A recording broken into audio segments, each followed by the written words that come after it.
자, 오늘 우리 역사서 마지막 강의는 헤세드입니다.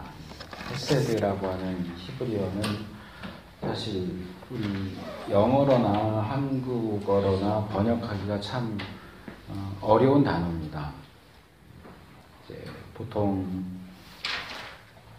영어에서는 loving kindness 이렇게 번역하기도 하고, 그나마 이제 좀 가장 가까운 것은 steadfast love 이런 식으로 해서 끊이지 않는 사랑, 계속되는 사랑 이렇게 번역을 하고, 우리 한글로는 은혜, 자비, 인애 이렇게 여러 가지로 번역이 되는데,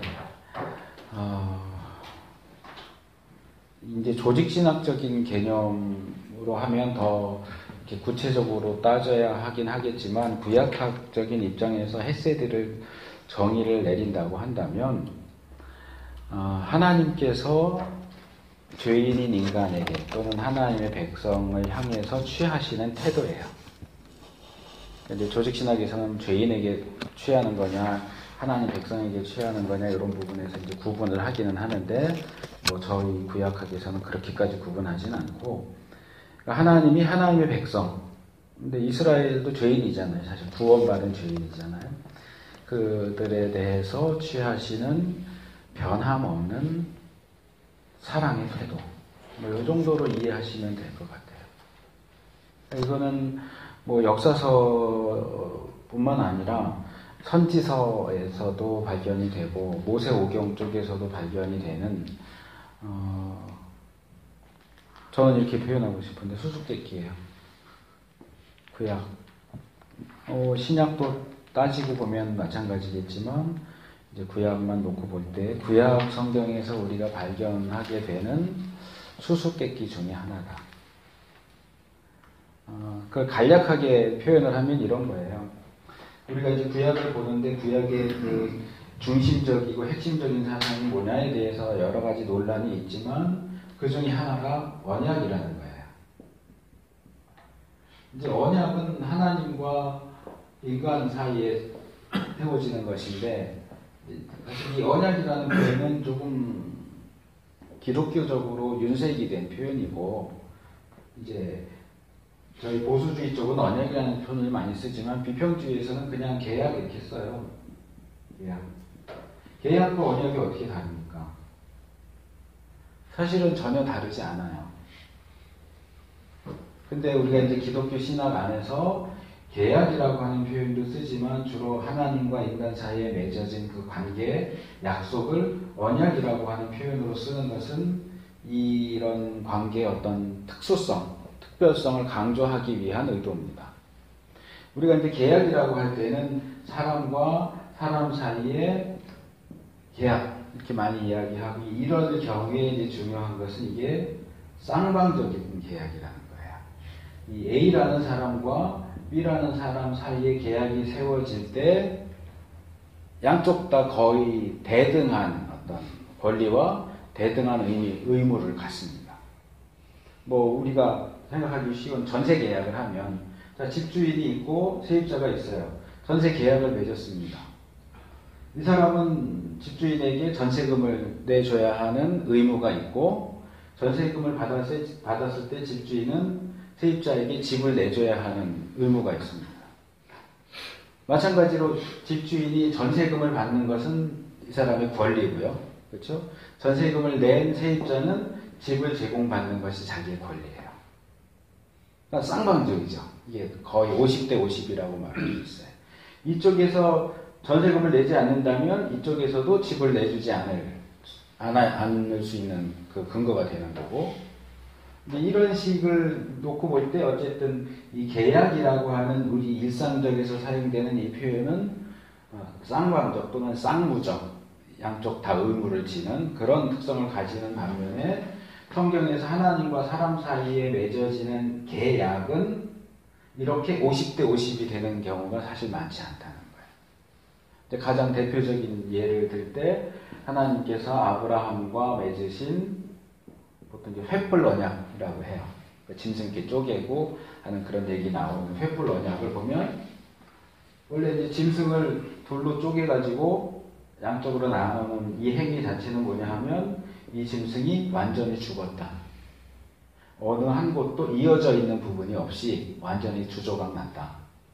죽음을 상징을 하는 거고, 이쪽 A와 B가 함께 손을 잡고 이 갈라진 틈을 지나갑니다. 이게 언약을, 우리가 계약서에 도장 찍는 것과 비슷한 계약을 맺는 행위예요. 그러니까 이 둘이 함께 손을 잡고 둘로 쪼개진 짐승 사이를 지나간다는 얘기는 이 계약은 죽음을 담보로 한 계약이다. 어느 한쪽이든 이 계약을 어기면 이렇게 죽어서 둘로 쪼개진 짐승과 같이 될 것이다.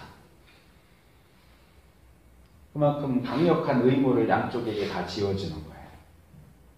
그런데 이게 계약이라고 한다면 이렇게 A, B가 같이 지나가야 되는데 창세기에 나오는 내용을 보면 여기 지나가는 쪽은 한쪽만 지나가요. 이제 타는 횃불 같은 하나님을 상징하는 하나님만 여기 지나가시고 아브라함은 여기 제3자인 것처럼 사실 언약 대상자인데 아브라함은 제3자로서 구경을 하고 있고 하나님만 지나가요. 이건 쌍방적인 게 아니라는 거예요. 그래서 이 언약은 계약은 쌍방적이지만 언약은 사실상 일방적이다. 계약은 계약, 똑같은 계약인데 우리가 생각하는 일반적인 계약은 쌍방적이고 하나님과 인간 사이에 맺어지는 계약은 일방적이다. 이 일방적이다라는 걸 강조하기 위해서 굳이 같은 말인데 계약이라는 말보다 언약이라는 말을 선호해서 사용을 하는 거예요. 근데 내용상은 크게 차이 나는 게 없어요. 근데 여기서 문제가 되는 것은 제가 지금 계약, 전세 계약을 예를 들어서 설명을 했는데 A와 B 중에 어느 한쪽이 의무사항을 이행하지 않을 경우에 이 계약은 파기됩니다. 깨지는 거예요. 그렇죠? 계약서에 도장을 찍었는데 전세금을 내지 않는다거나 전세금은 받아놓고 집을 안 내준다거나 그러면 이 계약은 무효가 돼요. 제로 상태로 돌아가죠. 이제 법정 소송을 한다든지 이렇게 가겠죠. 그러면 하나님과 사람 사이의 언약은 어떨까요? 자, 하나님이 일방적으로 하나님 편에서 일방적으로 계약을 맺으셨기 때문에 이쪽 인간 편에서는 뭘 어떻게 해도 계약이 유지되는 걸까요? 하나님 편에서 인간에게 이렇게 하시는 게 있고 인간 편에서 하나님께 해야 되는 것들이 있어요. 그러니까 언약이죠. 계약이죠. 그런데 인간이 하나님께 해야 되는 간단하게 말하면 이 하나님이 인간에게 언약적인 어떤 내용들을 제시를 하세요. 이렇게 살아라. 이건 해야 되고 이건 하지 말아야 되고 율법 정도 생각을 하시면 되죠. 그러면 인간은 하나님에 대해서 하나님의 명령하신 언약적인 그 조항들을 준수해야 하는 의무가 있어요. 지켜야 돼요.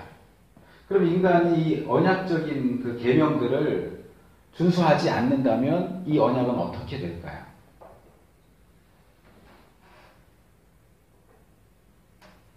어떻게 돼야 합니까? 깨지는 거죠. 깨져야죠. 왜? 이쪽에서 자기가 해야 할 의무를 안 했잖아요. 그러니까 이게 기본적인 부분에서 우리가 알고 있어야 하는 게 이거죠. 출애굽기 32장에 나오는 금송아지 사건. 거기서 하나님과 이스라엘 사이에 세워진 시내산 언약은 깨지는 거예요. 근데 이제 지난번에 제가 어디인가 그 내용을 썼었는데 저희 후배하고 무슨 얘기를 하다가 그 단어 때문에 좀 논쟁이 있었어요. 후배 전도사가 하나가 이건 언약이 깨진 게 아니다. 왜 깨졌다고 표현을 하면 저는 이제 깨졌다라고 표현을 하고 왜냐하면 그 이후에도 하나님께서 물론 모세의 중재나 이런 여러 가지 이제 요소들이 있지만 그걸 통해서 하나님과 이스라엘과의 관계가 계속되잖아요. 계약이 깨졌고 관계가 깨졌으면 그 이후로 관계가 지속되지 않아야 하는데 그 이후로도 관계가 계속 지속된다는 거죠. 그렇기 때문에 그 관계의 지속이라고 하는 계약이든 어기 됐든 언약이 됐든 이게 깨졌다고 한다면 그 이상 상황이 진전될 수 없는데 그 이후의 상황이 계속 진전된다는 얘기는 사실상 이거 깨진 게 아니고 잠깐 뭐라고 해야 될까 어떤 사소한 위반이라든가 뭐 그런 걸로 봐야 되지 않느냐. 이걸 언약이 깨졌다라고 말하는 건 아닌 것 같다. 근데 저는 깨졌다라는 입장이 깨진 거 맞아요. 깨트렸잖아요, 이쪽에서. 문제는 이제 그 전도사가 얘기한 그 부분도 있어요. 이 언약이 지속된다는 거죠. 언약이 깨졌는데 전세계약이 한쪽에 의무 불이행으로 깨졌다면 그 집주인과 그 세입자 사이의 관계는 더 이상 이어질 수가 없어요. 더 이상 그 집과 그 문제는 진행되지 않고 뭐 소송을 해갖고 그 전세금을 돌려받든지, 그렇죠? 아니면 집을 돌려받든지 뭐 이렇게 해야 하고 이제 끝나겠지만 관계가 계속 지속된다라고 하는 게 문제가 되는 거죠. 관계가 분명히 깨졌으면 거기서 끝, 너는 저쪽으로 가고 나는 이쪽으로 가고 끝나야 되는데 계속 둘이 같이 간다는 거죠. 하나님과 이스라엘이 계속 같이 가요. 그럼 이걸 도대체 어떻게 이해할 수 있겠느냐. 그 이제 후배 전도사는 언약이 깨진 게 아니다라고 하는 어떤 해결책을, 언약이 여전히 살아있다라고 하는 해결책을 제시하는 거고, 저는 이게 계속 지속되는 이유가 바로 하나님의 헤세드 때문에. 언약을 넘어서는 하나님이 변하지 않는 사랑. 인간이 자신들의 의무를 저버린다 할지라도 하나님 편에서는 그 인간에 대한 사랑과 관심과 그 관계의 지속을, 그 끈을 놓지 않으시는 거예요. 언약이 안 깨져서 그냥 가는 게 아니고, 언약이 몇 번이고 이스라엘 역사 속에서 계속 깨진다 할지라도 하나님께서는 이스라엘을 놓지 않으시는 거예요. 하나님 왜 이스라엘을 놓지 않으시냐? 했어야 돼요. 그러니까 이 주제는 역사서뿐만 아니라 성경 전체를 놓고 볼 때 굉장히 중요한 주제가 되는 거예요. 자, 우리가 모세오경 하면서 제가 그 얘기를 했는지 모르겠는데 거기 신명기 보면 그런 내용이 나와요. 하나님께서 왜 이스라엘을 선택하셨겠느냐? 너희보다 선한 민족도 많고 너희보다 강한 민족도 나라도 많은데 왜 너희를 선택했느냐? 너희가 수가 많아서도 아니고 너희가 성실해서도 아니고. 왜 이스라엘이 선택받았어요? 두 가지로 얘기해요. 신명기 보면. 첫째, 너희 조상들과의 약속 때문에. 아브라함과의 언약. 아브라함, 이삭, 야곱 이렇게 내려오는 그 언약 때문에. 또 하나가 뭔가요? 하나님의 사랑이에요. 너희를 사랑하심을 인하여. 그러니까 이 단어가 헤세드인지는 제가 확인은 안 해봤지만 이게 이렇게 연결되는 거예요. 처음 하나님과 인간이라고 하지만 이제 구약적으로 하면 이스라엘이죠. 처음 하나님께서 이스라엘과 관계를 맺으신 이유는 이스라엘에게는 어떠한 선한 것도 없어요. 하나님께서 이스라엘을 선택하셔야만 하는 이유가 이스라엘에게 없어요. 오히려 이스라엘보다 훨씬 나은 조건을 가진 대상들이 더 많았지만 그럼에도 불구하고 하나님께서는 이스라엘을 선택을 하셨어요. 왜 이스라엘이 선택되었느냐? 역사 속에서 하나님께서 결국 아브라함을 부르시면서 그의 후손에 대한 내용을 이야기를 하셨죠. 그래서 아브라함을 선택을 하셨기 때문에 아브라함의 후손인 이스라엘과의 관계가 계속되는 거죠. 그러면 여기도 우리가 질문을 던질 수 있죠. 왜 많고 많은 사람들 중에 하나님이 아브라함을 선택하셨겠느냐? 그러면 사실상 이 첫 번째 조건은 괄호 안으로 들어가는 거예요. 그럼 아브라함은 선택받을 만한 사람이었느냐? 제가 모세오경 할 때 그 말씀을 드렸던 것 같지만 우리는 아브라함 할 때 그냥 믿음의 조상 이렇게 하니까 아브라함 인생 전체를 생각을 해볼 때 아브라함의 인생을 이런 식으로 생각을 해요. 무슨 얘기냐면 처음 시작할 때도 믿음의 조상, 끝날 때도 믿음의 조상. 그의 생애 전체가 믿음의 조상으로서의 삶이다 라고 생각을 해요. 근데 저는 이거 아니라고 생각해요. 아브라함의 인생은 이렇게 돼요. 여기는 믿음의 조상 맞아요. 여기는 여호수아 24장에서 여호수아가 처음에 얘기하는 것처럼 우리 조상이 강 건너편에서 우상을 섬겼다. 아브라함 인생의 시작은 우상 숭배자예요. 우상 숭배자 아브라함에서 시작해서 여러 과정을 거치면서 그의 신앙이 점점점 자라서 우리가 아는 믿음의 조상의 자리까지 온 거죠. 근데 우리는 이 식으로 사고를 하다 보니까 아브라함 이야기 인생의 어느 부분을 읽어도 이 사람은 믿음의 조상이니까 당연히 이렇게 했겠지. 이런 식으로 본문을 본다는 거죠. 그렇지 않아요. 처음 떠날 때도 아브라함이 처음부터 믿음의 조상이었던 게 아니에요. 그러면 그 당시에 갈대아 우르에 또는 하란에 수많은 우상 숭배자들이 있었을 텐데 왜 그 많은 사람들 중에 하필이면 아브라함이라는 한 사람을 하나님이 선택을 하셨느냐? 거기에는 아무런 이유도 없어요. 그 이유가 있긴 하겠지만 그것은 하나님의 마음속에 어딘가 자리 잡고 있는 이유예요. 우리는 그게 뭔지 몰라요. 근데 이제 신명기 말씀에 의하면 그게 사랑인 거죠, 사랑. 그러니까 이건 이제 신학적으로 말하면 예정론하고도 연결이 돼요. 왜 하나님이 누구는 구원하기로 하시고 누구는 구원하기로 하지 않으십니까? 로마서 특별히 9장 이제 그 부분을 읽어보시다 보면 그 아담이 아니라 에서하고 야곱 이야기를 하면서 예정론 설명을 하는 부분이 나오죠. 저는 거기에 중요한 힌트가 있다고 생각해요. 출애굽기 34장에 보면 이제 금송아지 사건 이후에 모세가 이스라엘을 위해서 중보하는 가운데 이제 하나님이 나는 안 간다. 천사는 보내겠지만 난 안 간다. 이렇게 하시니까 하나님께서 같이 가셔야 됩니다 하고 막 떼쓰고 하는 과정에서 하나님을 보여주십시오 라고 할 때 하나님 시내산에서 이렇게 지나가시잖아요. 지나가시면서 너가 나를 보면 죽을 것이기 때문에 너가 나를 볼 수는 없고 등만 볼 수 있게 해주겠다. 그래서 이제 등만 봤다 하는 내용이 나오는데 그 과정 중에서 하나님께서 모세 앞을 이렇게 지나가시면서 선포하세요. 여호와로라 여호와로라 이렇게 하면서 34장 한번 찾아보세요. 나중에. 은혜롭고 자비롭고 죄인을 용서하시고 근데 이제 끝에 가면 죄인을 절대로 용서하지 않으시고 뭐 그런 내용 좀 반대되는 듯이 보이는 용서에 대한 얘기를 하셨다가 또 용서하지 않는다에 대한 얘기가 또 이렇게 같이 나오는데 그 하나님의 선포하신 말씀은 구약 전체를 읽는 데 있어서 굉장히 중요한 말씀이에요. 선지서에도 그 메시지가 계속 반복돼서 나와요. 그 부분을 바울이 로마서에서 인용을 하면서 어째서 하나님이 에서는 선택하지 않으시고 야곱을 선택하셨느냐.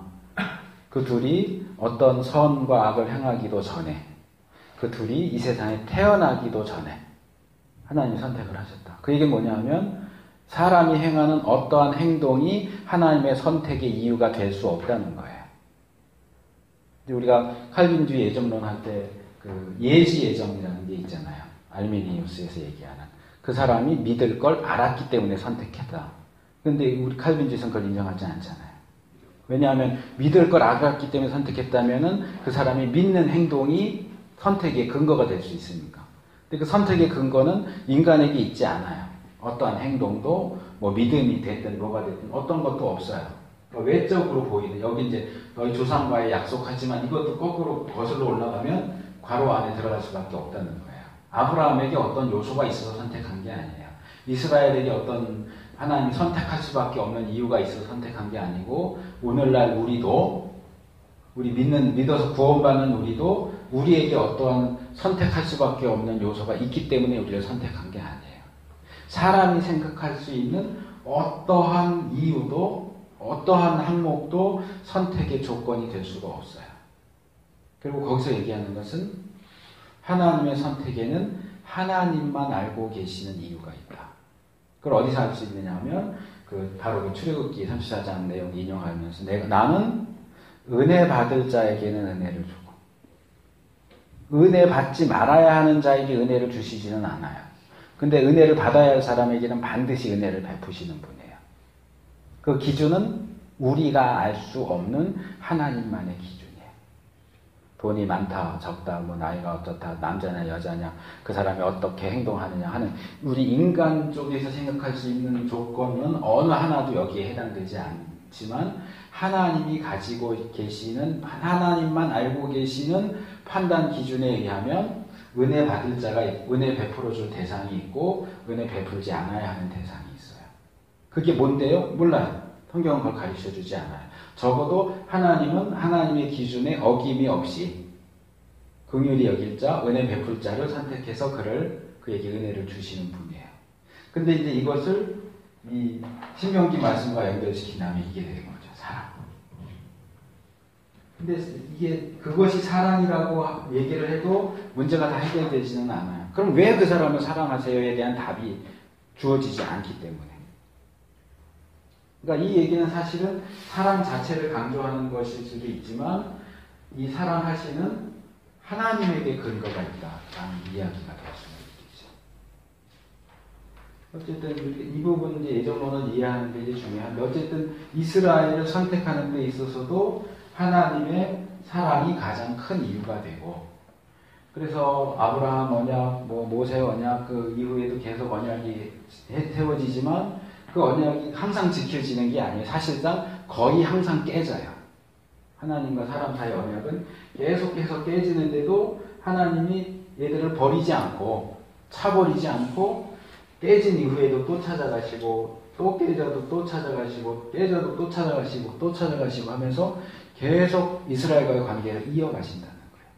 언약이 깨지지 않았기 때문에 관계가 이어지는 게 아니고 인간 편에서는 계속해서 언약을 깨트리는데도 불구하고 하나님은 이스라엘을 놓지 않으세요.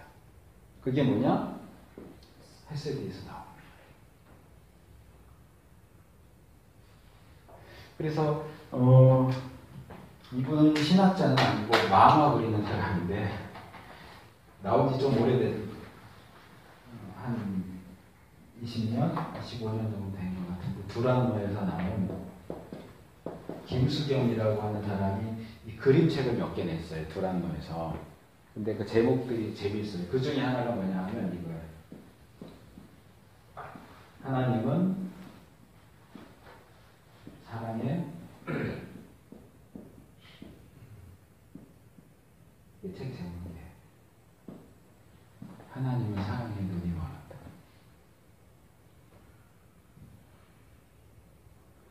이분은 신학자도 아니고 평생도 만화 그리는 사람인데 저는 이건 정말 성경의 핵심을 꿰뚫는 제목이다.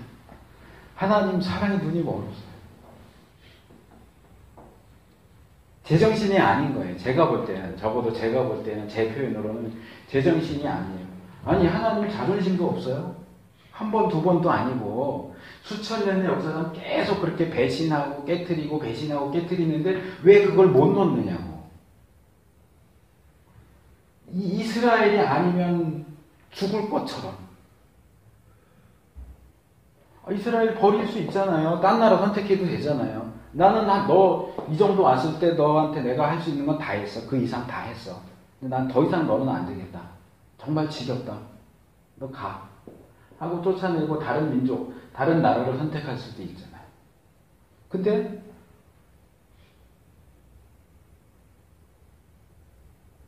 이 이스라엘을 하나님이 놓지 않으세요. 여기에 대한 가장 확실한 성경의 그 주제를 다루는 가장 확실한 책이 호세아서예요.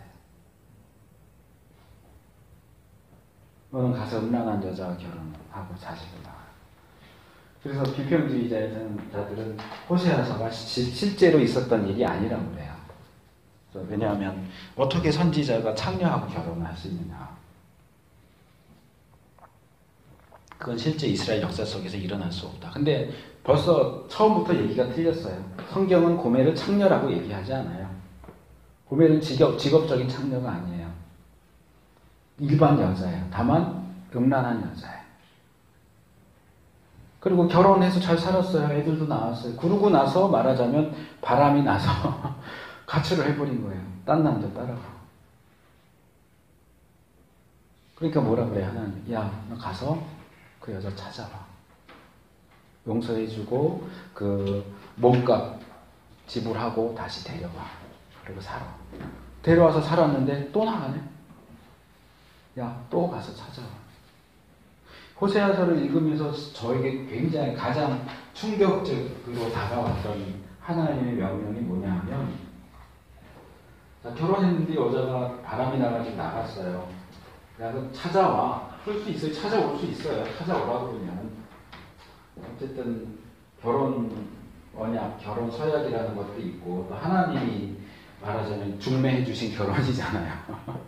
그러니까 찾아올 수 있어요. 근데 믿긴 하겠죠. 싫긴 하겠죠. 그런데 하나님께서 호세아에게 찾아와라고 명령하실 뿐만 아니라 뒤로 가면 이 찾아와라는 명령이 어디로까지 발전되냐 하면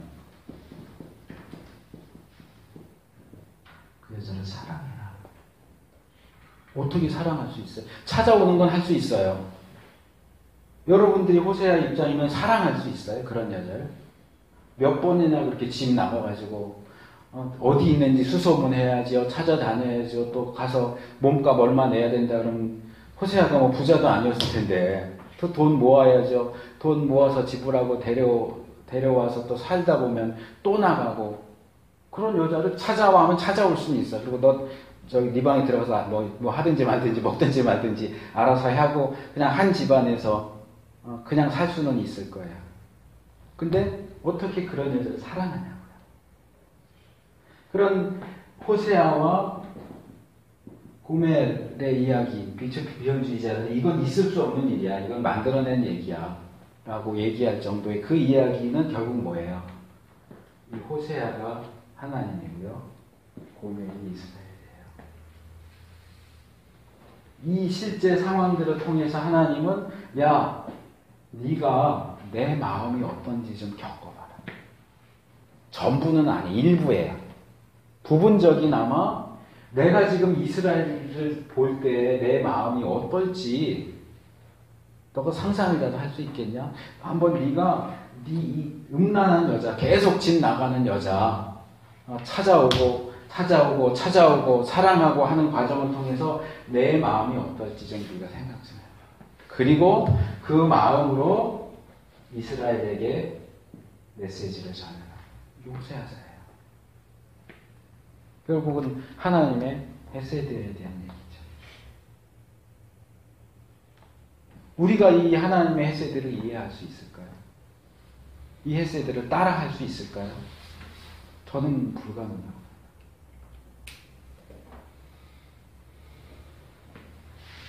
그러니까 저는 이런 모습을 볼 때 뭐 사실 저의 모습이 이스라엘의 모습이기도 하지만 이제 뭐 선교하기 위해서 또 말씀을 묵상하면서 이렇게 보면 이런 하나님의 모습을 보면 분통이 터지는 거예요. 왜 하나님 도대체 왜 그러시지?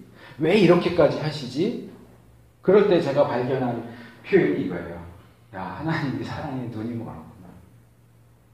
젊은 청년이 뭐 황진이 얘기 그런 거 나오잖아요. 동네 청년이 황진이 사랑해서 상사방 걸려서 죽잖아요.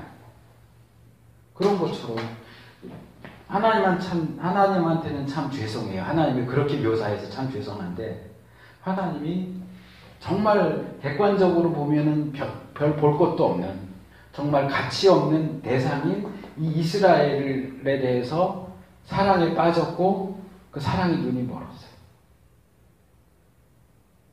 100번을 버려도 마땅한 대상인데 하나님은 그 이스라엘을 놓지를 못하세요. 그들을 놓지 못하시는 하나님의 그 마음을 한마디로 헤세드로 표현합니다. 헤세드라는 단어가 성경에 있습니까? 예, 히브리 단어. 그러니까 그게 뭐 이내 뭐 여러 가지로 번역이 되어 있어서 딱 이렇게 집어서 한 단어로만 번역할 수가 없어요. 이 단어가 포함하고 있는 의미의 스펙트럼이 워낙 넓어요. 그래서 여러 단어로 번역이 돼요. 그래서 여기서 제가 구약 역사서에 나타난 하나님의 뭐 변함없는 사랑 이렇게 할 수도 있는데 그걸로는 표현이 안 되기 때문에 그냥 제가 히브리 원어를 그대로 갖고 와서 헤세드 이렇게 한 거예요. 그 서론 부분에 보시면 제가 창세기 앞부분에 나오는 부분을 얘기를 했죠. 여기 기본적인 패턴이 뭐예요? 동그라미 1번 범죄, 심판선언, 은혜의 징표 수요, 심판의 시행. 여기 이제 세 번째 항목. 자, 인간이 범죄했어요. 그러면 너 범죄했으니까 이런 벌을 내릴 거야. 심판 선언했어요. 그럼 사실은 3번으로 넘어갈 때 그냥 심판 시행 이렇게 하면 되는데 꼭 그 중간에 은혜에 대한 말씀, 용서에 대한 말씀, 은혜에 대한 말씀, 희망을 주는 말씀이 주어져요. 요게 결국 헤세드라는 거예요. 그게 관계의 끈을 계속 이어갈 수 있도록 해줘요. 그래서 처음 타락 기록도 그렇고 가인과 아벨의 이야기에도 홍수 이야기에도 바벨탑은 거기 제가 넣어놓긴 했지만 바벨탑 이야기는 사실 유일하게 요 3번 항목 은혜의 징표 수요가 없어요. 대신 바벨탑 사건과 직접 연결되는 은혜는 아브라함 소명이에요. 그러니까 바벨탑 이야기에는 안 들어가지만 끝에 가서 이제 아브라함을 부르시는 것이 바벨탑 사건과 직접 관련되는 하나님의 은혜의 역사죠. 근데 그것이 역사서에도 계속 돼요.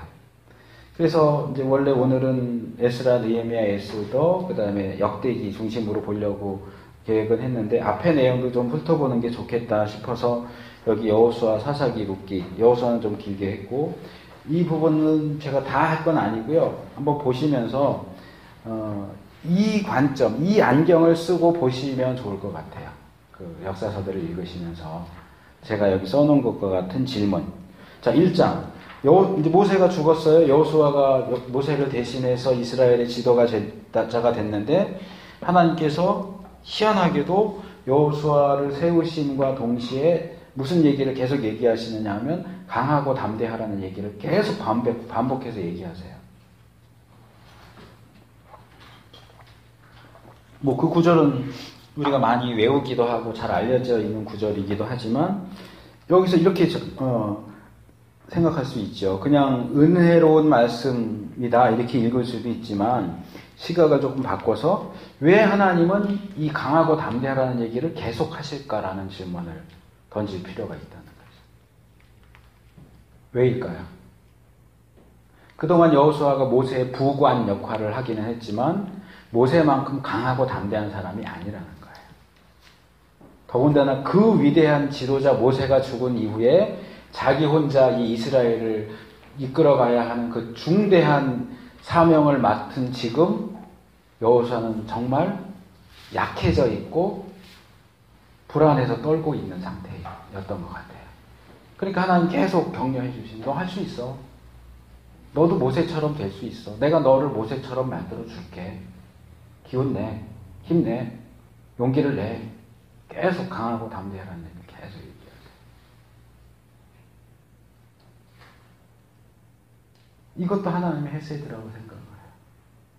사람마다 어떤 지도, 유형의 스타일, 이런 유형과 스타일이 다르지만 요즘에는 별로 그런 게 없는 것 같은데 제가 중고등학교 시절에는 학생이 자치회가 있어서 이제 뭐 임원들 세우고 뭐 이렇게 이것저것 행사도 자기들끼리 알아서 하라고. 자, 뭐 학생들 생각하셔도 되고 청년들 생각하셔도 되고. 자, 총회를 해서 임원을 뽑았어요. 회장, 부회장, 뭐 총무 이렇게 세웠어요. 그러면 뭐 사역을 해보신 분들은 중고등부, 청년부 지도 다 해보셨을 거 아니에요. 그러면 임원 세워놓고 야, 니들 알아서 해 하고 그냥 아예 맡겨버리는 그런 스타일이 있고 아니면 계속 쫓아다니면서 이건 이렇게 하고 저건 저렇게 하고 이렇게 다 챙겨주는 스타일이 있고 제가 고등학교 때 그랬어요. 고등학교 2학년 때 교육 전도사님이 바뀌었는데 고등학교 1학년하고 2학년 딱 아주 극명하게 대비되는 게 2학년 1학기 때까지 하셨던 전도사님은 지금 아시는 분도 있을 텐데 청소년 교육 선교회라고 손종국 목사님 대표시거든요. 그분이 저희 전도사님이셨어요. 그래서 중학교 1학년, 2학년 때인가 오셨는데 그때는 뭔지도 몰랐는데 지금 보면 그 내비게이터 선교회 그리스도인의 확신 그 교재 해갖고 교재 성경 공부하고 막 정말 그때는 저희 학생들이 정말 치를 떨고 싫어했는데 예배 끝나면 딱 앞에 나오셔서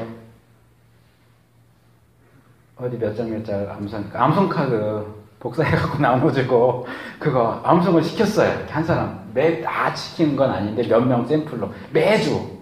우리는 아주 미쳐갖고 죽으려고 그랬는데 왜 그렇게 하는지도 몰랐고 어쨌든 죽어서 외우라고 그러고 그걸 매주 점검을 하는 거예요. 근데 겨울 수련회 가는데 이분 스타일은 뭐냐면 니들은 학생들이 임원인데도 학생이니까 수련회 오기만 해. 장소도 그분이 다 정하고 교재도 수련회 교재도 다 만들어 오고 그러니까 그분이 다 했어. 일을 다 하고 우리는 그냥 몸만 가면 돼요. 근데 겨울 수련회는 그렇게 끝났는데 중간에 이제 전선이 바뀌었어요. 브라질 선교사로 가신 분인데 그분은 완전히 스트리 정반대야. 장소도 우리가 정하고 프로그램도 우리가 짜고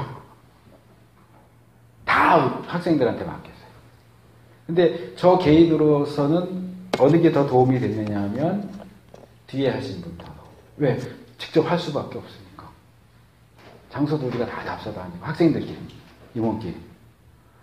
그때는 이제 막 이렇게 큰 텐트 치고 수련회 막 집회하다가 비 오면 우리 임원들 뛰쳐나가서 도랑을 파고 잡으러 안에서는 예배 드리고 있는데. 근데 그게 저에게는 성장에 있어서 훨씬 도움이 됐어요. 그 앞에 하셨던 그 손 목사님, 그때는 전도사님이시지만 이래도 학생이니까 공부해라. 신경 쓸 거 없어. 그냥 수련회만 참석해. 우리가 다 할 테니까. 그랬는데 그 완전히 수동적이고 마치 제3자 입장에서 하는 것처럼 그렇게 했는데 사실 그게 저한테 크게 도움이 됐던 것 같지는 않아요. 나중에 오신 분은 그분은 그러니까 말하자면 전도사님은 설교만 하시고 선생님들은 와서 GBS 인도만 하시고 나머지는 우리가 다 했어. 다. 심지어는 마지막 날 저녁에 기도회 하는 것도 저희가 했어요. 제가 그래서 고등학교 2학년 때부터 수련회 가면 저녁 그 캠프파이어하고 기도회 인도를 제가 했어요. 고등학교 2학년 때부터. 고3 때도 제가 가서 기도회 인도했어요. 그냥 맡기는 거예요. 너희들이 다 해, 알아서 해. 한 분은 하나도 안 맡기고 다 하시고 한 분은 딱 당신이 하셔야 될 것만 하고 나머지는 다 맡기고 완전히 극과 극으로 이렇게 1년을 수련회 2개 하면서 완전히 반대되는 그런 성향의 전사님 밑에서 했는데 뭐 우리도 이렇게 스타일이 다 다를 거예요. 예? 네, 좀 울렸어요 제가. 울 때까지. 울 때까지 본인이 잡아요. 이게 궁금하셨어요? 아니 옛날에 그래 은혜 받는다고. 맞아요. 근데 이제 여호수아서 이 앞장을 보면 하나님은 그냥 너 이제 모세 대신 지도자 됐으니까 알아서 해 하고 내팽개쳐두는 스타일이 아니고 계속 따라다니면서 야 너 잘할 수 있어 잘할 수 있어 이건 이렇게 하고 저건 저렇게 하고 계속 그렇게 하세요. 그렇게 하시는 이유가 뭘까요? 스타일에도 있지만 대상에게도 문제가 있는 거예요. 여호수아가 상당히 좀 예민하고 이랬던 것 같아요. 제가 볼 땐 이런 점들을 놓고 보면 담대하고 막 이렇게 알아서 하는 스타일이 아니었던 거예요. 그다음에 라합과 관련된 2장 내용도 이제 그런 관점에서 읽어보세요. 또 5장에도 보면 요단 도하 직후에 길갈에서 할례를 행한다고요. 근데 이 할례 행한 얘기는 우리가 디나 사건에서 세겜 족속들 할례 행해야 우리가 통혼한다 그래 놓고 꼼짝 못할 때 가서 다 죽이잖아요. 근데 이게 미친 짓이에요 사실은. 요단강 건너기 전에 할례를 해야지 하고 다 나은 다음에 요단 건너가면 되는데 왜 구태여 요단을 건너서 적진 가운데 들어가서 할례를 행하냐고요. 그 뭐 정보를 이제 모를 수도 있겠지만 혹시라도 정탐꾼 저쪽에서 정탐꾼이 와서 보고 얘들이 미쳤나 왜 할례를 했어? 그러면 그리고 며칠 기다렸다가 정말 꼼짝 못할 때 공격해 오면 꼼짝없이 다 죽는 거예요. 그러니까 여기는 이제 여러 가지 이제 요소들 우리가 생각해야 할 여러 가지 요소들이 있지만 어쨌든 굉장히 위험한 행위인데 아무 문제 없이 넘어가요. 그것도 하나님의 은혜, 우리 이제 은혜라고 하지만 지금 헤세드로 생각할 수 있는데 하나님의 헤세드가 작용을 하신 거예요. 이스라엘은 믿음의 행위를 한 거고 이제 약속된 땅에 들어왔는데 그게 이제 저거랑 비슷한 거예요. 그 질문 종종 하시는데 모세가 하나님의 부르심을 받고 그 이스라엘을 인도해내기 위해서 애굽으로 가는데 중간에 하나님이 모세를 만나서 죽이려고 하시잖아요. 그러니까 모세가 불순종한 것도 아니고 모세 쪽에 아무런 문제가 없는 것 같은데 왜 하나님이 느닷없이 나타나셔서 모세를 죽이려고 하시느냐. 네. 근데 이제 거기서 우리가 볼 수 있는 게 결국 문제는 할례인 거예요. 거기서 이제 아내 시보라가 그 모세 아들들 할례를 행하잖아요. 행하고 그 호피 양피를 던지면서 당신은 피난편이다라고 하죠. 본문이 자세하게 설명하지 않지만 결국 같은 거예요. 자, 모세 자신은 어땠는지 모르겠는데 저는 가능성이 있다고 보기는 해요. 그 어려서 젖될 때까지 부모님 밑에서 자랐잖아요. 안 그러면 모세는 어디서도 자기가 이스라엘 사람이라는 걸 알 데가 없어요. 정보를 얻을 때가. 그러면 아마 할례도 행했을 가능성이 높을 것 같아요. 그러니까 40년 동안 애굽 왕실에서 자랐지만 여전히 난 애굽 사람이 아니고 이스라엘 사람이야라는 의식을 가지고 있잖아요. 근데 쫓겨나가지고 도망가서 미디안에서 생활하면서 십보라하고 결혼했는데 아들을 둘이나 낳았는데 두 아들을 다 할례를 행하지 못했어요. 왜 못했을까요? 십보라가 반대한 거예요. 십보라는 유대인이 아니니까. 무슨 그런 이 아이들에게 그런 야만적인 일을 하면 아마 이런 식으로 반대를 했겠죠. 반대를 하니까 모세는 자기도 이스라엘이고 어쨌든 아들들도 이스라엘 사람이지만 난지 8일 만에 할례를 줘야 하는 그걸 행하지 못한 거예요. 아마 이제 체념했겠죠. 아내가 너무 그렇게 반대하니까. 또 처가살이하는 입장에서. 근데 하나님이 부르셨어요. 그래서 순종하는 마음으로 가는데 그게 하나님 마음에 걸린 거예요. 전체 이스라엘의 지도자가 될 사람인데 정작 자기 아이들 할례조차 행하지 않았다는 게 말이 되냐는 거예요. 그러니까 이제 그걸 새삼스럽게 문제를 삼으신 거고 그걸 눈치챈 십보라가 결국 자기 손으로 자기가 반대하던 아이들 할례를 행하면서 이제 욕을 한 거죠. 한바탕 남편한테. 피난편이다 이렇게 돼 있지만 뭐라고 했는지 모르죠. 어쨌든 그러면서 이제 결국 돌려보내잖아요. 아내하고 아들은 돌려보내고 하는데 지금 이스라엘이 출애굽해서 광야 생활하고 이제 드디어 가나안 땅에 들어왔는데 왜 하필 그 순간에 할례를 행했겠느냐. 드디어 하나님이 약속하신 땅에 들어왔는데 광야에서 태어난 아이들은 언제 이동을 할지 모르니까 할례를 행하지 않은 거예요. 근데 그 사람들이 다 제2세대잖아요. 가나안 들어간 2세대니까 이 가나안한 대부분의 이스라엘 사람들이 할례를 받지 못한 상태니까 정말 진짜로 새롭게 시작하기 위해서는 할례부터 받아야 되겠다 해서 할례를 행한 건데 믿음의 행위죠. 근데 굉장히 위험한 행위입니다. 근데 하나님은 아마도 기록은 안 돼 있지만 그런 행동을 믿음의 행위로 보시고 보호해 주셨던 것 같아요. 그러니까 거기에 대한 어떤 배경적인 거나 이런 게 전혀 언급이 되어 있지 않으니까 우리는 그냥 그랬구나 하고 넘어가는데 이게 그냥 그랬구나 하고 넘어갈 문제는 아니라는 거죠.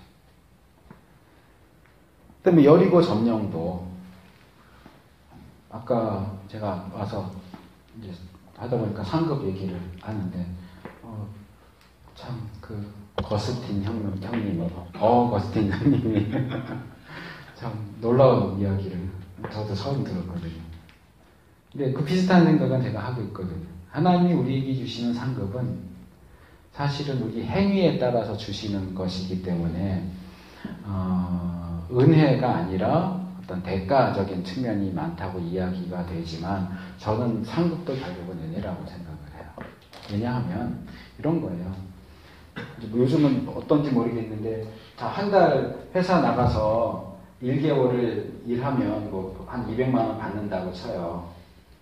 그러면 내가 한 달 일해서 한 달이 지나서 200만 원을 받았어요. 이거 은혜로 받은 거예요? 아니면 당연히 받는 거예요? 당연히 받는 거예요. 은혜가 아니죠. 내가 일한 대가잖아요. 한 달 동안 내 시간과 노력을 들인 대가로 받는 거니까 나에게는 이 돈을 받아야 할 권리가 있어요. 그러니까 상급을 여기다 놓고 봐요. 우리는 상급을 이런 식으로 생각을 하는 거야. 구원은 은혜로 받는데 상급은 내가 이 지상에서 사는 동안 어떤 일들을 했느냐에 대해서 맞춰서 거기에 합당한 상급이 주어진다. 그러니까 이제 이거는 은혜가 아닌 거죠. 어떤 대가로서 받는다라고 하는데 여기서 조금만 생각을 바꾸면 이래요. 자, 내가 200만 원짜리 사람이어서 한 달 동안 일하면 200만 원을 받는다 이러면 대가인데 200만 원짜리 사람이 한 달 일했는데 2억을 줬다. 그럼 이건 대가입니까? 이건 은혜예요. 이건 내가 한 달 일한 대가라고 말할 수는 없는 거예요. 하나님이 우리에게 주시는 상급이 우리 일생 이만큼 하나님을 위해서 살았는데 이만큼을 주시면 이 상급은 정말 말 그대로 상급이에요. 그런데 이만큼 주신다고 하면 이게 너가 일한 대가라고 주지만 사실은 이건 대가로 주는 게 아니고 은혜죠. 저는 상급을 이 두 가지 다 생각을 해야 된다고 생각을 해요. 그리고 금멸유가 문제가 하나예요. 대가리가 문제가 아니고 금멸유가 10개 하면 머리를 들고 다닐 수 없는 게 문제가 아니고 요한계시록 보시면 금멸유관에 대한 얘기가 몇 군데 나오는데 24장로들이 이렇게 금멸유관이 씌워지는 장면이 있어요. 요한이 올라가서 보니까 24장로에게 금멸유관이 지워지는데 거기서부터 몇 장면만 뒤로 가면 이 24장로가 하나님 보좌 앞에 무릎을 꿇으면서 뭘 하느냐면 이 금멸유관을 벗어서 그 보좌 앞에 던져요. 무슨 게임을 하는 게 아니에요. 왜 자기들에게 주어진 금멸관을 벗어서 보좌 앞에 던질까요? 나는 이 금멸관을 받을 자격이 없습니다 하는 의미예요. 이거하고 같은 개념이에요. 하나님은 너 잘했다 하고 금멸관을 주시는데 받는 그 사람들 입장에서는 이 정도는 아닌데 내가 한 게 지금 이 정도 주면은 내가 당연히 수긍하고 받아야 될 텐데 전혀 비교할 수. 근데 200만 원하고 2억도 별로 마음에 안 드는 200억 이 정도 주시면 이건 절대로 대가라고 생각할 수 없는 영역이에요.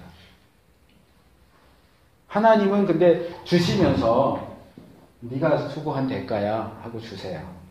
주시는 하나님은 대가야 하고 주시는데 받는 우리로서는 정말 양심이 있는 사람이면은 200만 원이면 그래 이건 내가 한 거에 맞춰서 주시는구나 하는데 200억을 주시는데 그래 이게 내가 수고한 대가야 그런 건 사기꾼이죠.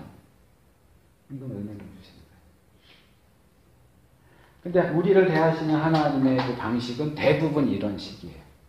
처음 선택에서부터 끝까지 놓지 않으시는 것까지도 다 이 하나님의 헤세드에 근거한 행위를 하시죠. 그러니까 여리고 성 되게 쉽게 점령했잖아요.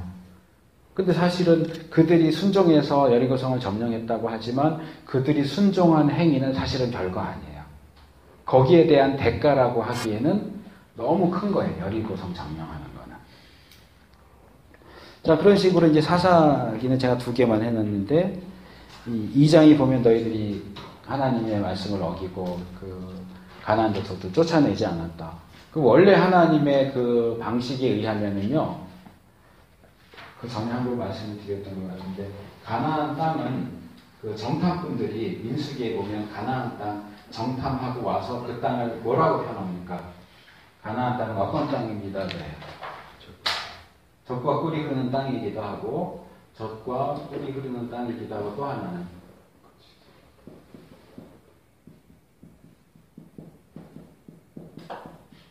거민을 삼키는 땅입니다. 거민을 삼키는 땅. 이 가나안 땅은 여기 살고 있는 민족이든 나라든 이들이 어떤 방식의 삶을 사느냐를 보고 마치 아담이나 가인이 범죄했을 때 땅이 저주를 받거나 저주를 되돌려주거나 하는 것처럼 그 땅에 사는 거민들을 삼키기도 하고 토해내기도 하고 하는 그런 땅. 이들이 뭐 가장 쉽게 말해서 우상을 섬긴다 그러면 이 거민들을 다 잡아먹는 땅이에요. 그러니까 뭐 삼킨다 또는 토한다 반대의 개념이 사용되긴 하지만 사실은 같은 거예요. 멸망이에요, 멸망. 그래서 멸망이에요. 가나안 족속이 멸망한 이유가 뭐예요? 우상 숭배예요. 그들을 멸망시키는 도구로 이스라엘이 사용된 거죠. 근데 이 얘기를 하면서 신명기에 그 얘기를 해요. 얘들은 자기들의 죄 때문에 너희를 통해서 심판받아서 멸망하는데 너희들이 이 땅에 들어가서 살면서 너희도 우상을 섬기면 너희도 이 땅이 너희를 삼켜버릴 거다. 그래서 실제로 아수르를 통해서 바벨론을 통해서 망하잖아요. 이 땅은 거민을 삼키는 땅이에요. 근데 처음 들어가서부터 여호수아는 괜찮은데 사사기 들어가면 1장에 보면 뭐라고 그래요? 지난번에 그 제가 했잖아요. 나서는 하강 곡선 할 때. 처음엔 성공했는데 쫓아내지 못했다 하다 마지막에는 쫓겨났다 이러잖아요. 계속 떨어져요. 결국 2장으로 넘어오면 여호와의 사자가 와서 너희들 왜 하나님의 명령 순종하지 않느냐. 거민들 쫓아내라고 그러는데 왜 다 살려놨냐 하잖아요. 그러면 원래대로 하면 여기서 얘들은 멸망해야 돼요. 순종하지 않았습니다. 언약을 깨뜨렸으니까. 근데 하나님은 쫓아내지 않으시고 거기에 가나안 족속들을 남겨두시기만 하죠. 남겨두면서 너희 옆구리를 찌르는 가시, 너희를 시험하는 어떤 도구로 사용하신. 사실 이것도 어떻게 보면 저주처럼 보이지만 뒤집어서 보면 이것도 헤세드예요. 니들 명령 안 듣네 하고 그냥 멸망시킬 수도 있어요. 근데 여기서 또 하나님이 한 번 또 봐주시고 넘어가는 거죠. 그리고 사사기 제일 끝의 내용과도 마찬가지. 거기 보면 그냥 처음부터 끝까지 계속 너도 나도 하나님. 근데 되어가는 일들은 계속 하나님을 부르면서 뭔가를 하지만 하는 일들은 계속 이렇게 나서는 하강 목선 그 밑으로 내려가요. 플러스 마이너스도 아니고 마이너스 영역으로 넘어가서 지들끼리 죽이고 이건 정말 이게 정말 하나님의 백성 선민 이스라엘의 모습일까? 그래서 이 사사 시대를 우리가 암흑기라고 부르는 게 그런 이유잖아요. 그나마 사사들이 있을 때는 활동할 때는 이렇게 좀 올라갔다 내려왔다 하는데 이 뒤로 가면 끊임없이 내려가요. 그냥 끝없이 쫙 내려가요. 여기도 보면 이제 하나님 부르고 하나님이 응답하시고 뭐 이러는데 이 부분은 제가 거기 각주에 써놨지만 뭐 이렇게 하나님 왜 이렇게 응답하신 거라기보다는 제비뽑기나 그 에봇을 사용한 그런 방식의 응답이었을 거로 봐요. 그러니까 우리가 성경을 읽을 때 그런 거 많이 놓쳐요. 바울이 이제 다윗이 사울에게 더 쫓겨났을 때 그 나중에 사울이 제사장 가문을 다 몰살시키고 아비아달일 거예요. 올 때 에봇을 가지고 오잖아요. 근데 에봇은 겉에 이제 12개의 보석, 12개 보석이 있고 이 에봇 자체가 이렇게 자루처럼 만들어진 거예요. 그래서 이 자루 안에 우림과 둠밈이라고 하는 두 개의 보석을 넣어놨어요. 이것 가지고 하나님의 뜻을 물어요. 그래서 우림은 노예예요. 둠밈은 예스예요. 그러니까 다윗이 나가 있는 동안 그 살던 시글락에 아말렉이 쳐들어와서 사람들도 잡아가 다 그러잖아요. 다윗이 물어보잖아요. 하나님 제가 이들을 쫓아갈까요? 물어보고 여기다 손 놓고 이렇게 꺼냈는데 둠밈이 나오면 쫓아가라 이거예요.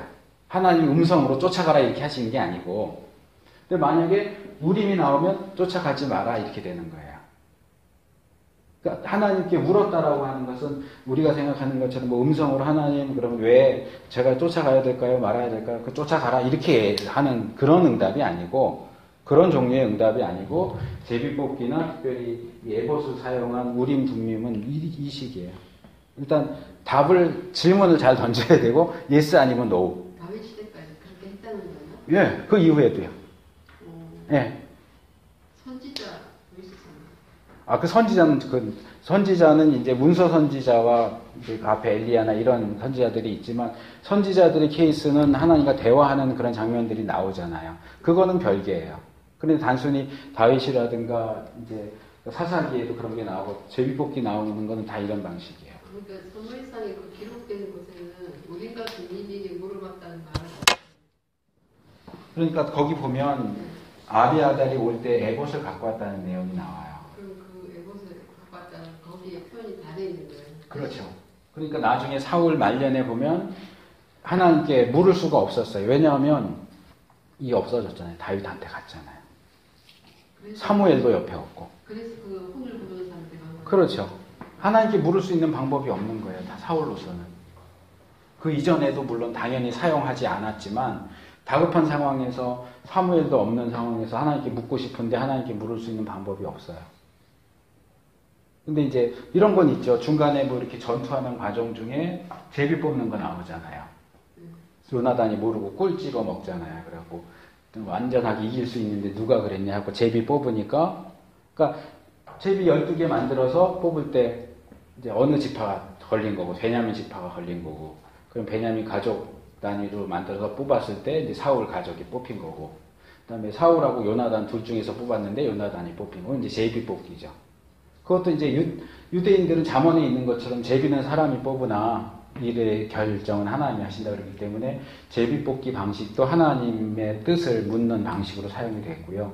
우림과 둠밈, 이제 제사장이 있고 에봇이 있는 경우에는 우림과 둠밈을 통해서 하나님의 음성을 들어요. 그러니까 이 부분에 대한 오해가 있는 거죠. 이렇게 그냥 너무 단순하게 하나님께 물었다 들었다 이렇게 하니까 지금도 우리가 그냥 뭐 이렇게 왔다 갔다 하다 하나님 제가 이거 할까 말까 그러면 하나님의 음성을 그거 해라 말아라 이렇게 하는 식으로 생각을 하는데, 그건 그런 방식이 전혀 없었던 건 아니지만 우리가 조심해서 봐야 하는 거예요. 다윗이 하나님께 물었다 할 때 다 그런 방식? 대부분. 대부분? 네, 대부분.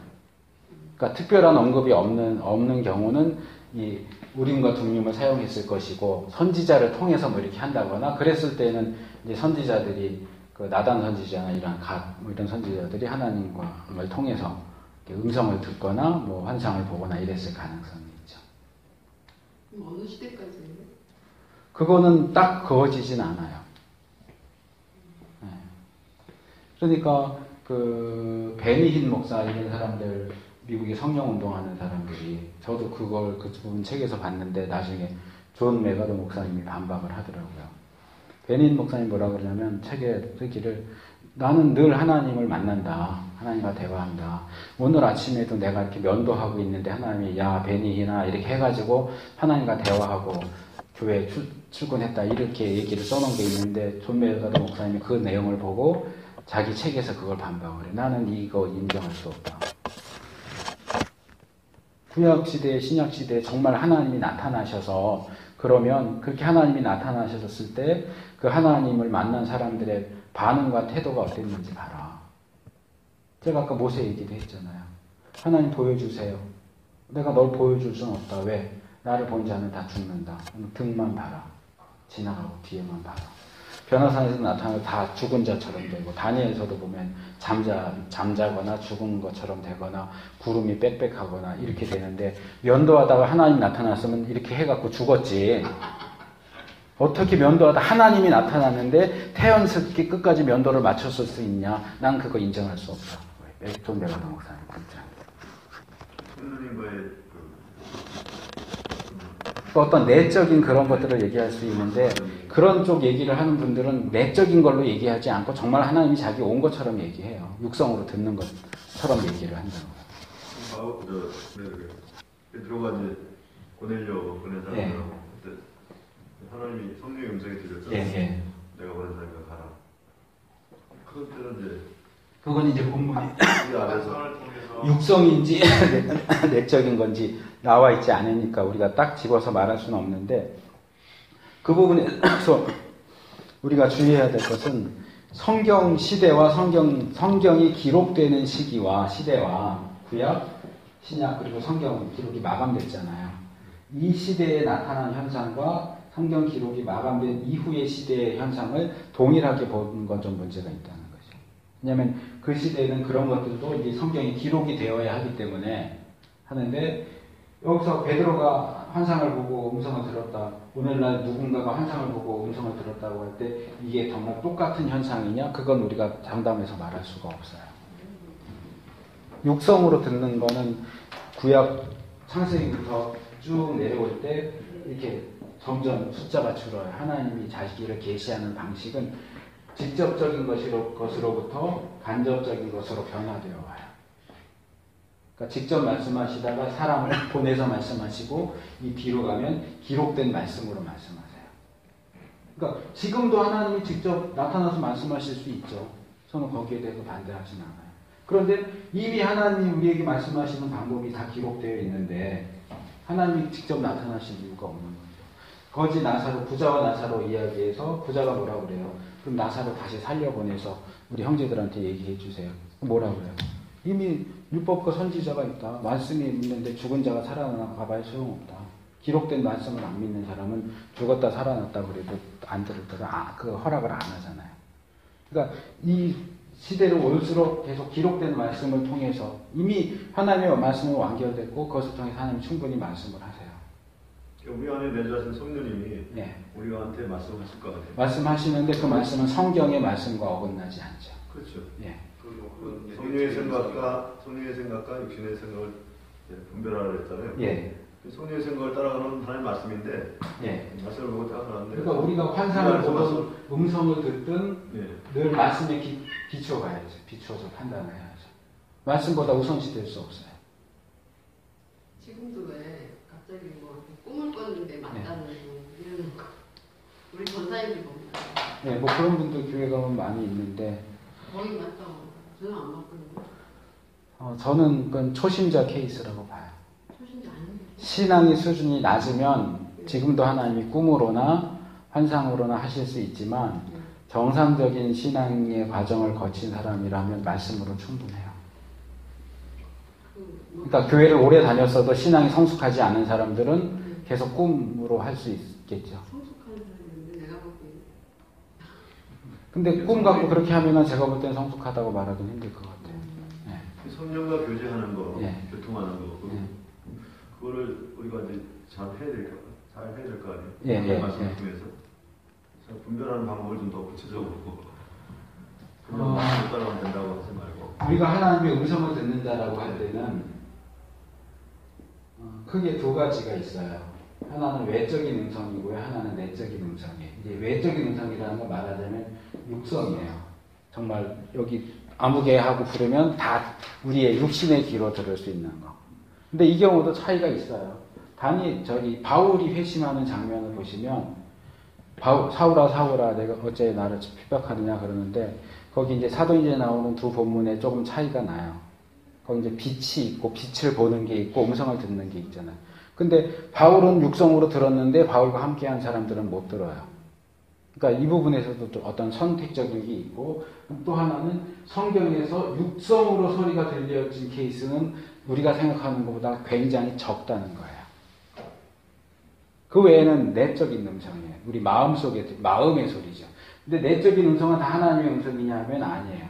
하나님 또는 성령님이 하시는 말씀이 있고 사탄이 주는 생각도 있고 나 자신의 생각도 있어요. 이걸 분별을 해야 돼요. 아까 면도하던 목사님도 네. 그 내적인 음성을 갖다가 하나님 음성으로 그냥 이렇게 근데 그걸 그런 식으로 이렇게 확대시켜서 말하는 것 자체가 틀렸다는 거죠. 했다는 거예요.